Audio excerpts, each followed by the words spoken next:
The world has turned its eyes toward one country again. Not because of war, not because of elections, but because of power. A country sitting on the largest proven oil reserves on Earth. A country whose name keeps appearing next to world leaders, sanctions, and negotiations. A country that never truly left global politics, even when the world tried to ignore it. Venezuela is back in the headlines. When powerful presidents speak about Venezuela, it's never casual. Every statement carries weight, economic, political, and historical. This is not about one leader. This is not about one party. This is about influence. For decades, Venezuela has existed at the center of global pressure. Different administrations, different strategies, same objective. Control does not always come through invasion. Sometimes it comes through economics, sometimes through isolation, sometimes through negotiation, and sometimes through silence. What many people don't realize is this: Venezuela's current situation did not begin recently. The headlines make it look sudden, but the path was shaped over generations. Foreign interest, economic dependence, political polarization. These forces didn't appear overnight. They were built, slowly, deliberately, and repeatedly. And every major global power understood one thing very clearly. Venezuela is not valuable because of its politics. Venezuela is valuable because of what lies beneath its soil. Here's the uncomfortable truth. When world leaders debate Venezuela, they are not debating culture. They are not debating daily life. They are not debating ordinary people. They are debating leverage. Oil contracts, energy security, geopolitical positioning. The suffering of everyday citizens becomes background noise while power negotiations take center stage. History has shown this pattern again and again, and Venezuela is one of the clearest examples of it. To understand why presidents keep returning to Venezuela, you must understand one thing first. Oil did not save this country. Oil reshaped it, and in many ways, oil trapped it.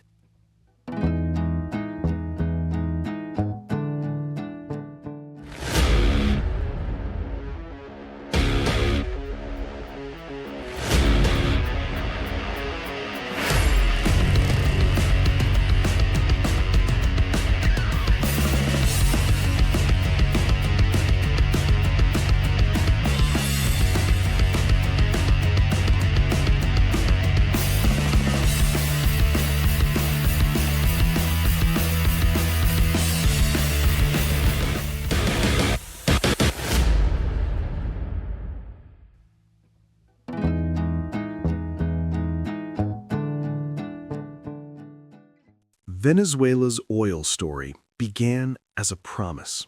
Black gold flowing beneath the ground, foreign companies arriving, money pouring in.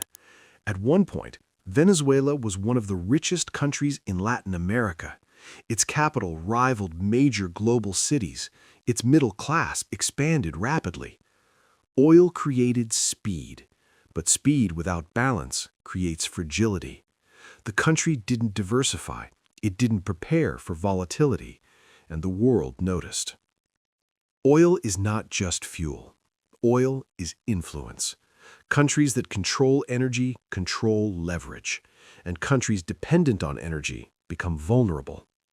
As global politics shifted, Venezuela's oil became less about trade and more about control. Sanctions restricted flow, infrastructure weakened, production declined. What once empowered the nation slowly turned into a pressure point. Here's the brutal reality. When an economy relies too heavily on one resource, every global decision affects daily life. Currency weakens, imports shrink, opportunities disappear. Oil money masked structural problems for decades. When the system cracked, the impact was immediate. This is not unique to Venezuela. History is full of resource-rich nations that paid the same price. The difference is visibility. Venezuela became a global example. Today, global powers still watch Venezuela closely, not for ideology, for energy security. Different administrations may change tone, but interests remain consistent. Oil negotiations are quiet, headlines are loud, and behind every political statement lies a calculation, not about today, but about future influence. This is why Venezuela never leaves the conversation.